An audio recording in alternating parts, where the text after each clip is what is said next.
Hi guys, so for today's video, we are here at Baguio. So, nandito po tayo ngayon sa Baguio Vacation House, Baguio Transient. Your home away from home. So, yan siya guys. So, yung mga tropa, meron po sila dito CR, which is may tao pa. So, mamaya pakita ko sa inyo. Then, double deck. Tatlong double deck. So, 3 times 2 is 6. And then, may master bed, dalawa. Hi, Kakiel. Hi. Yung pamangin ko. And guys, tapos, ayan, ito na yung CR.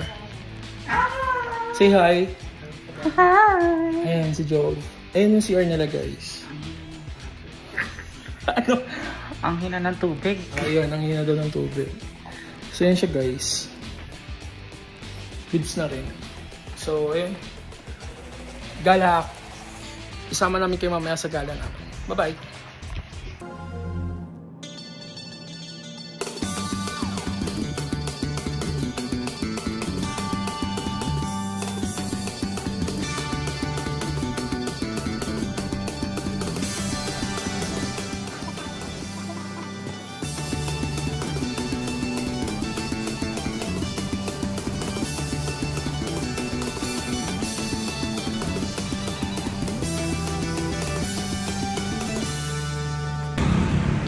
Hi guys, so yun nga, just a quick review on the transient na napuntahan namin, which is yung Baguio Vacation Transient House or Baguio Vacation House.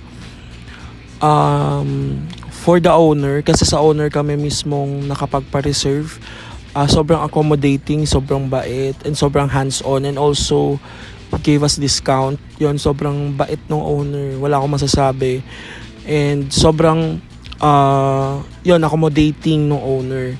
However, yung staffs na nandun sa mismong hotel is medyo off kasi medyo, alam mo yun, hindi sila responsive. I mean, nagre-respond naman sila, especially dun sa first day namin, yung naka-coat. Di ko lang babanggitin yung pangalan, yun nga, medyo ano siya, unresponsive. Though re-respond siya pero hindi agad siya ma-action, parang napipilitan pa. And by the way, kung may nakita kayo menu kanina, they offer food there, ranging siguro mga nasa 100 plus. So yung for breakfast and bed. So sulit na rin naman na siya, and they offer parang mini snacks there, so you can order there, lalo na kapag gabi na wala kayong nabili. So yun, so ang pinaka naging problem na lang namin sa transient is yun nga, unresponsive and hindi masyadong accommodating yung mga staffs. However, yung owner sobrang solid, sobrang bait, and wala akong masabi. So yun na nga guys, nandito na tayo ngayon sa La Trinidad Benguet. So ayun, nag-try tayo ng strawberry and avocado ice cream. So ayan mga cups na iba-iba presyo niyan, may 40, 50, 60, 70. So 70 pesos ang pinakamahal, kung makikita mo yan, yun. Meron siyang chocolate and sprinkles, which is solid. So sulit lang siya sa binayad mo. So here, sobrang daming souvenirs and more. So I suggest guys, if you wanted to buy much cheaper, so wag muna kayo bumili sa bungad. So explore every store there, especially when you want to buy colored shirt specifically. So meron dong store na 280 pesos lang guys, dalawa ng colored shirt. Kasi there are other stores there na nagsasell ng colored shirts na makapal ha, na nasa 180, which is kung times 2 mo siya is 360. So mas makaka-discount ka dito sa La Trinidad Benguet kung pupuntahan mo lang naman siya. And then for the keychains naman, mga katropa, abangan nyo sa part 2 kasi meron, hindi, dito pala yung sa La Trinidad Benguet.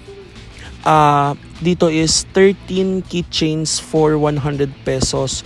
So kung night market ang inuna nyo, magpigil muna kayo sa pagbili kasi mas mura dito sa La Trinidad Benguet, lalo na sa keychains. Kasi yung sa night market, kung daw nagkakamali, 11,400 sila, while dito is 13 for 100. So eto guys, yung pinapakita ko ngayon is ayan yung strawberry farm house. So yan yon. Before, they give strawberries na handpick, like papatikimin ka nila all you can. However, ngayong araw na to, naka-close siya, so hindi tayo nakatikim, pero nag-try naman tayong bumili nung strawberries sa mga nasa labas. Kaso nga lang, medyo na-disappoint ako kasi ang tabang niya, guys, ang tabang niya. So much better kung bibili kayong strawberry, make sure na huwag nyo munang damihan, tikman nyo muna, kahit bili lang kayo kahit isa, para matikman nyo kung matamis ba siya or ano yung preferred yung lasa ng strawberry. Syempre, most likely sa atin mas gugustuhin yung matamis at mas masarap. So yan guys, ayun yung Strawberry Farm House sa La Trinidad, Benguet. By the way, shout out kay Crisel Barlam, sabi ni Ate Carms. So yun mga katropa, ayan lang yun. So tignan nyo lang.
So yun nga no mga tropa, napakita ko na sa inyo yung buong strawberry farmhouse. So yun, nagpicture kami dyan sa malaking strawberry. So sobrang bait din pala. Shoutout dun sa mga nagtitinda dyan ng strawberry ice cream and avocado ice cream kasi sobrang bait nila. Sila yung nagpicture niyan. So yun, dumaan kaming Burnham Park para sana mag good taste. However, we failed to eat there kasi sobrang crowded and ayun, ang hirap. So pero stay tuned sa ating next part na vlog. So ayun, pumunta tayo SM Baguio to eat sa Mang Inasal, which is medyo off din yung store doon. Like ang off doon kasi ayun,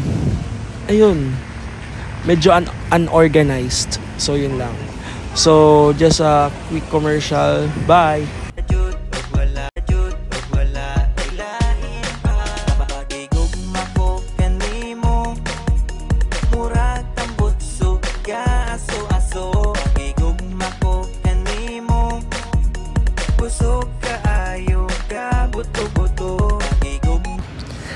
So yun lang mga katropa for the part 1 of our Baguio